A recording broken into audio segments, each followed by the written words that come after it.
নমস্কার বন্ধুরা, আমি আজকে তোমাদের সঙ্গে একটা আলোচনা করব। এই যে এটা আমার টগর ফুলের গাছ। তো টগর ফুলের এই সময় তোমরা কি পরিচর্যা করো, আবার এই সময় যদি নার্সারি থেকে গাছ কিনে নিয়ে আসো তো কি মাটি দিয়ে তৈরি করে বসাবা, সেই বিষয়ে আজকে আলোচনা করছি। তো ভিডিওটা তোমরা দেখো। এই যে এটা আমার টগর ফুলের গাছ। এর আগেও তোমাদেরকে ভিডিও দিয়েছিলাম, তোমরা দেখেছো অনেকেই যে আমার গাছে কি পরিমাণে ফুল ফোটে। তবে ফুলের পরিমাণটা এখন একটু কম আছে। সকালের দিকে কিছুটা ফুল আরও তোলা হয়ে গেছে। তো তাও ওই যে ফুলের কড়ি দেখলেই তোমরা বুঝতে পারবে যে কি পরিমাণে এখনও ফুল আছে। আর কিন্তু এই গাছটা যদি আমি কাটাই ছাটাই ঠিক মতন না করি তাহলে কি হতো, গাছটা যে পরিমাণে তোমরা দেখেছিলে, এর আগেও আমি ভিডিও দিয়েছিলাম, এর থেকে ডবল হয়ে যাবে বড় হয়ে। তো তখন কি হবে, হাওয়া বাতাসে আমাদের ছাদে যদি বেশি বড় বড় গাছ থাকে তাহলে কি হয়, ঝড়েতে হাওয়াতে উল্টে উল্টে পড়ে যায়। তার জন্য আমি যে কোনো গাছ বেশ প্রত্যেক বছর কাটাই ছাটাই করে বেশ সুন্দর করে ঝোপালো করে রাখি। তো এই গাছটা যে বড় বালতিতে লাগানো আছে, তোমরা দেখলেই বুঝতে পারবা। এদিকে আমার এই যে পনসিটিয়া গাছগুলো রাখা আছে। এই যে এখানে বড় বালতিতে আমার গাছগুলো লাগা আছে। এই গাছগুলো কিন্তু আমার 7-8 বছরকার গাছ। তো এই গাছগুলো আমার 7-8 বছরকার গাছ। তবে এই গাছের মাটি যখন আমি জবা গাছের যেরকম মাটি তৈরি করি, প্রত্যেক বছর কাটাই ছাটাই করি, সেই গাছটায় আবার আমি বসাই, তখন এইভাবে করেই আমি গাছগুলো করি। তো এর পুরো পরিচর্যাটা আমি বলছি তোমাদেরকে। তার আগে আমি গাছগুলো একটু আমার দেখাইনি, জবা গাছগুলো। এই যে এটা আমার লক্ষ্মী জবা গাছ। এই যে প্রত্যেক দিন কি পরিমাণে ফুল ফোটে। টগর গাছটা নিয়েও তোমাদেরকে আমি বলবো, তবে আমার গাছগুলো আগে একটু দেখে নাও, তারপরে তোমাদেরকে আমি আরও দেখাচ্ছি। এই যে এটা আমার একটা জবা গাছ আছে। এই যে জবা, ওইদিকে জবা ফুল আছে। আর এই যে এই গাছটাও তোমরা বাড়িতে একটা লাগাতে পারো এনে। এই গাছটাও যত্ন পরিচর্যা খুবই কম লাগে, কিন্তু ফুলের পরিমাণটা এত বেশি হয়, খুবই ভালো লাগে ফুলগুলো। তো যাই হোক, ওই দিককার গাছগুলো সকালের দিকে ফুলটা তোলা হয়ে গেছে, ওই দিকটা দেখাতে পাচ্ছি না।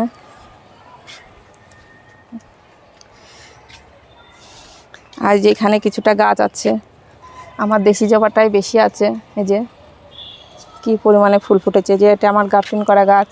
এই গাছটা নিয়ে তোমাদেরকে আমি অনেকবারই ভিডিও দিয়েছিলাম। এখানে কিছু জবা গাছ আছে, এদিকে বেলি আছে, জুঁই আছে। এই যে ওইদিকে একটা জবা দেখালাম তোমাদেরকে, এই জবাটার ওইটা একটু একই, কিন্তু কালারটা আলাদা, তাই এই যে কালারটা আলাদা তাই। কিন্তু এই জবা গাছটাতেও প্রচুর পরিমাণে ফুল ফোটে, আর যত্ন পরিচর্যা খুবই কম লাগে। তো যাই হোক, এবার আসা যাক টগর নিয়ে। তো এই যে এটা টগর গাছ। ওই টগর গাছটা আমার অনেকটা বড় বালতিতে লাগানো আছে। তো ওই গাছটা আমি সাইডে একটু নিয়ে আসতে পারলাম না, আর ওখানে রোদ্দুরের প্রচণ্ড তাপ। তো এই গাছটা একটু ছায়ার দিকে নিয়ে আসলাম। এটা আমার ছোটো গাছ, এটা সিমেন্টের টবে লাগানো আছে গাছটা। এটা আমার এই নিজের হাতের বানানো টবগুলো সিমেন্টের। এই ধরনের একটা টব যদি এখন কিনতে যাই তাহলে 80-90 টাকা দাম নিয়ে নেয়। আর যদি তোমরা 50 টাকার হয়তো 5 কিলো মতন সিমেন্ট নিয়ে এসে তোমরা 2-3টে টব বাড়িতেই বানাই নিতে পারবো, তবে বালিটা লাগবে। তো যাই হোক, সেই টবের দিকে টবের একটা ভিডিও আছে, চাইলে তোমরা দেখে নিতে পারো কীভাবে আমি টবগুলো বাড়িতে বানাই। তো যে বিষয়ে আজকে বলছিলাম, এই যে টগরটা, এই টগরটাও কিন্তু তাই। অনেকে দেখে ভিডিও দেয়, বলে জবা গাছের এক মাটি, টগর গাছের এক মাটি, কিন্তু আমি ওইভাবে করি না। যখন আমি গাছগুলো বেশ কাটাই ছাটাই করি, এই মাঘ মাসের শেষের দিকে গাছগুলো আমি কাটাই ছাটাই করেছিলাম। প্রথমে আমি যখন চারা গাছটা নিয়ে আসি, প্রথম থেকেই বলছি, তখন এইগুলো কিন্তু আমার নার্সারির কেনা গাছ না। এই রাস্তার ধারে ধারে তোমরা দেখলেই বুঝতে পারবা যে সব টগর ফুলগুলো ফুটে থাকে, এটা কিন্তু সেই গাছটা, বেশ মাটিতে ফুলগুলো ফুটে থাকে। তখন আমি কি করেছিলাম, প্রায় আজ থেকে প্রায় 8-9 বছর আগেকার কথাতে, এই গাছটা তখন আমি রাস্তার ধার থেকে একটু ডাল ভেঙে এনেছিলাম। ডালটা ভেঙে এনে একটা ডাল দিয়েছিলাম জলের মধ্যে বসে, আর একটা দিয়েছিলাম বালিতে। তো বালিতে ওইটা একটু হয়েছিল, আর জলেরটা একটু পচে গেছিলো। জলের মধ্যে সবসময় ভিজাতে গেলে একটু বেশ, যেগুলো একটু মোটা মোটা ধরনের সেগুলো ভিজাতে হয়। তো আমি বালিতে এইভাবে করে চারা, যেভাবে এখন আমি বালিতে তৈরি করি সেইভাবে করে চারা তৈরি করে নিয়েই সুন্দর করে প্যাকেটে গোবর সার আর মাটি দিয়ে গাছটাকে আমি বসিয়েছিলাম। তখন কিন্তু অন্য কিচ্ছু পেতাম না, যেমন সিঙ্গেল সুপার ফসফেট দিয়ে যে শিকড়ের জোরালো ভাবটা ভালো হয়, অনেক ধরনের সার এখন যেমন আমি বাড়িতে অনেক কিছুই রাখি, তখন কিন্তু সেটা জানতাম না ঠিক মতন। কিন্তু গোবর সারটা নিয়ে এসে ঘোষপাড়া আমাদের কাছে তখন গোবর সার আর মাটি দিয়ে মিশিয়ে নিয়ে সেই গাছটা আমি বসিয়েছিলাম। যখন দেখছি যে ছোট একটা প্যাকেটেই করতাম, তখন বাড়িতে টবও ছিল না, তো প্যাকেটে করে নিয়ে যখন দেখছি একটু বড় হয়েছে, তখন ওই ছোট প্যাকেট থেকে আবার কেটে বের করে আবার বড় প্যাকেটে দিয়েছিলাম। বড় প্যাকেটে দিয়ে তারপরে আস্তে আস্তে যখন গাছটা আরও অনেকটা বড় হয়ে গেল, তখন ছোট টবে দিলাম। টবে দিয়ে এইভাবে করেই এখন ধাপে ধাপে বাড়াতে হয়। তারপরে এখন যখন গাছগুলো অনেকটা বড় হয়ে যায়, ওর থেকে তো আর বড় টবে আমাদের দেওয়া সম্ভব হয়ে ওঠে না।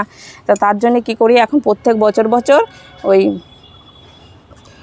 মাঘ মাসের শেষের দিকে যখন জবা গাছগুলো কাটাই ছাঁটাই করি, তখন সেইভাবে করে আমি ডালগুলো কাটাই ছাঁটাই করি। তখন ধরে ধরে, এর আগে তোমরা জবা গাছের প্রতিস্থাপনের ভিডিও দেখলেই বুঝতে পারবা যে তখন আমি এই টগর গাছের ডালগুলো ওইভাবে করেই কেটেছিলাম, শিকড় কেটেছিলাম। যে তখন আবার যে মাটিটা আমি তখন রেডি করেছিলাম, তার মধ্যে অনেক কিছু কী কী দেওয়া আছে তোমরা সেই ভিডিওটা দেখে নিতে পারো। তখনও দিয়েছিলাম গোবর সার, আর দিয়েছিলাম হচ্ছে মাটি, সিঙ্গেল সুপার ফসফেট, আর আমার বাড়িরই চা পাতা এসবই দিয়েছিলাম। তার সঙ্গে একটু মিক্স খাবারও দিয়েছিলাম। মিক্স খাবার বলতে যেটা হাড়কুচি শিংকুচি সেটা না, এখন সারের দোকানে একটা মিক্স খাবার পাওয়া যায়, ওটার দামও খুব একটা বেশি নেয় না, 60 টাকা দিলে পরে এক প্যাকেট দিয়ে দেয় 1 কিলোর। তো সেইটা আমি দিয়েছিলাম, বেশ 250 থেকে 500 গ্রাম মতন দিয়েছিলাম 10-15টা গাছে। তো সেটা তখন দিয়েছিলাম। তারপরে তার থেকে কিন্তু আর হাড়কুচি শিংকুচি এগুলোতে কিচ্ছু দেওয়া নাই, তাতেই আমার গাছগুলো খুব সুন্দর হয়েছে, এই যে এইভাবে হয়েছে। আর যেটা মাঝে সাঝে দিই, যখন দেখি গাছগুলো কাটাই ছাঁটাই করার পরে যখন নতুন নতুন কচি কচি ডগাগুলো বেরাবে, তারপরে তোমরা দিও, ওই খোল পচা জলটা দিতে পারো। খোল পচা জল দিতে দিতে, সবজি পচা জল দিতে দিতে দেখবা যে গাছটা সুন্দর একসময় একটা ঝোপালো ভাব হয়ে যায়। তো যখনই দেখবা ঝোপালো হয়ে গেছে, তখন তোমরা আর একবার করে এই যত বড় টবে থাকবে সেই হিসাবে তোমাদেরকে সারটা দিতে হবে। এটা যেমন আমার 10 ইঞ্চি টব আছে, এর মধ্যে তোমরা 4 চামচার 1 চামচার মতন পটাশ সার দিয়ে দিতে পারো। পটাশ সার আর সিঙ্গেল সুপার ফসফেট দুটোই 1 চামচা করে নিয়ে তখন জলে গুলিয়ে নিয়ে সেই জলটা তখন টবের গোড়াতে দিয়ে দিতে পারো। তখন কিন্তু আর খোল জলটা দিতে হবে না। গাছটা আমার সুন্দর ঝোপালো আছে, কিন্তু ওইটাই মানুষে বুঝতে পারে না যে কোন সময় কোন জিনিস সারটা দিতে হবে। হয়তো দেখছো গাছটা খুব সুন্দর ঝোপালো আছে, ওর উপরেই আবার কি করছো, আবার খোল জল দিয়ে দিচ্ছ, তার মধ্যে আবার ম্যাগনেসিয়াম এটা সেটা দিতে পারছো। সেইটা দেওয়ারও একটা নিয়ম আছে। তো যখন দেখবা যে গাছটা সুন্দর ঝোপালো হয়ে গেছে, তখনই তোমরা খোলটা একবারে বন্ধ করে দিবা। খোলে প্রচুর পরিমাণে নাইট্রোজেন থাকে, নাইট্রোজেনে শুধু গাছটা বাড়ায়, সুন্দর পাতা বেশ চওড়া করে রাখে, ফুলের পরিমাণটা কম হয়। তো সেখানে তোমরা সিঙ্গেল সুপার ফসফেট আর লাল পটাশটা তোমরা দিয়ে দিতে পারো। আর জৈবভাবে করলে তো কলার খোসা, পেঁয়াজের খোসা এগুলোও তোমরা দিয়ে দিতে পারো। আর গাছটা যেন পুরো ডাইরেক্ট রোদ্দুরে থাকে। রোদ্দুরে থাকলে পরে তোমাদের ওই পটাশ সারটা যদি তোমরা নাও দাও, তাহলেও তোমাদের গাছে ভরপুর ফুল চলে আসবে। আর এইভাবে করে করতে পারো। আর মাঝে সাঝে একটু তোমরা উল্টে হাত দিয়ে হোক কিংবা একটা লাঠি মাঠি দিয়ে এইভাবে করে দেখবা যে গাছে পোকামাকড় লাগলো কি না। যদি দেখো যে পোকা লেগেছে, পোকা মারার ওষুধ দিও। আমাদের যেমন গাছে যদি দেখো যে তোমরা ডালপালা বেশ পরিষ্কার আছে, তাহলে কিন্তু পোকামাকড়টা খুব একটা বেশি আসে না। আর যে কোনো গাছে তোমরা যদি খাবারটা যদি একটু কমও দাও, গাছটা বেশ যদি পোকামাকড়টা না লাগে, সেই গাছে কিন্তু ফুল ফল অবশ্যই বেশি আসে। তো এইভাবে করে তোমরা পরিচর্যা করো। মাঝে সাঝে একটু যখন দেখবা যে এই ধরনের হয়ে গেছে, আবার যখন দেখবা যে লাল পটাশ সিঙ্গেল সুপার ফসফেট দিয়ে দেখলা যে গাছ ভর্তি কুড়ি চলে এসেছে, কিন্তু এই ফুলের সাইজটা তখন তোমরা কি করে বড় করবা। তখন কিন্তু অমনি যদি ফুলটা ফোটে, তখন তোমরা নাইট্রোজেন সারটাও দিচ্ছ না, কিন্তু গাছে প্রচুর পরিমাণে ফুল আছে, কুড়ি এসেছে, তখন থেকে তোমরা কি করতে পারো, তখন থেকে আবার একটু খোল জলটা দিতে পারো। খোল জল আর একটু ডিএপি সারেও ফুলের সাইজটা অনেকটা বড় করে। যে তখন একটু পাতলা করে ওই ডিএপি সারটা আর খোল জলটা একসঙ্গে মিক্স করে গুলিয়ে রেখে তখন সেই জলটা তোমরা দিয়ে দিতে পারো। তাহলে কি হবে, এই ফুলের এই সাইজগুলো খুবই বড় হবে, খুবই বড় হবে। আর যারা তোমরা এই ডিএপি সারটা খোল জলটা তখনও দিচ্ছ না, অমনি গাছটা তো অমনি ছেড়ে দিয়েছো, তাদের ফুলগুলো হবে সাইজে ছোট হবে। আবার ফুলগুলো কি হয়, ফোটার সময়তে এই ধরনের এই কাণ্ড থেকে না, বোঠার থেকে ফুলটা ফেটে যায়, সেই ফুলটা ভালোভাবে ফুটতে পারে না। সেটা হয় কেন, খাবারের জোরালো ভাবটা কমে যায়, তার জন্যই সেটা হয়। আর তারপরে তোমাদের এই টগর গাছে আর একটা জিনিস হয়, যখন অতিরিক্ত ফুল ফোটে, গাছ ভর্তি ফুল ফোটে, তখন কি হয়, এই পাতার এইটা হলুদ ভাব চলে আসে। তো তখন তোমরা আর একটা সার রাখতে পারো বাড়িতে, ম্যাগনেসিয়াম সালফেট। ওটা যদি রাখতে পারো, ওইটা মাঝে সাঝে স্প্রেও করে দিতে পারো, জল করে গাছের গোড়াতেও দিতে পারো। তাহলে কি হবে, এই পাতাগুলো খুব সুন্দর একবারে পরিষ্কার চকচকে ভাব থাকবে, একটা গাঢ় সবুজ ভাব থাকবে। গাঢ় সবুজ ভাব থাকবে, তখন সে সকল গাছে যেগুলো ফুলগুলো ফুটবে, ফুল তো সাইজে বড় হবে, দেখতে ভালো হবে, গাছের পাতাও খুব সুন্দর লাগবে। তবে পাতার সঙ্গে গাছটা যদি বেশ মানানসই থাকে তাহলে আমাদের ভালো লাগবে। আর গাছটা যখন তোমরা প্রত্যেক বছর বছর কাটাই ছাঁটাই করবা, তখন তো এরকম সুন্দর একটা শেপে চলে আসবে। আর এই সময় থেকে অন্য গাছ যেমন কাটাই ছাঁটাই করতে হয়, এর ডগা কিন্তু যেই সময় ফুল ফোটা শুরু হবে তখন কিন্তু তোমরা কিন্তু ডগাগুলো আর কেটো না। একটা ডগায় ফুল ফোটা শেষ হতে না হতেই আরেকটা যে ডগা বেরাবে, সেই ডগার মাথাতেই কিন্তু কুড়ি নিয়েই বেরাবে। তো ওই গাছটা যেভাবে আছে তোমরা সেইভাবেই তখন রোদ্দুরের জায়গায় রেখে দাও। আবার চাপাচাপি করে রেখো না, চাপাচাপি করে রাখলে কি হবে, গাছটা বেশ একবারে যেদিকে আলো বাতাস পাবে সেদিকটা ডালগুলো বড় হয়ে যাবে। কিন্তু আমিও সেটা, আমার ছাদে একটু সময়ের জায়গা লাগে, আমিও বেশ সময়ে চাপাচাপি করে রাখি। তো তবে তোমরা যারা একবারে খুব ঘেঁচাঘেঁচি করে গাছ রাখো, তারা মাঝে সাঝে একটু উল্টে দিয়ে ওইভাবে করে ঘুরিয়ে তাহলে কী হবে, সব দিকে বেশ রোদ্দুরটা আলো বাতাসটা পাবে, সব দিকটাই ফুল টুল বেশ গাছটা খুব ভালো আসবে।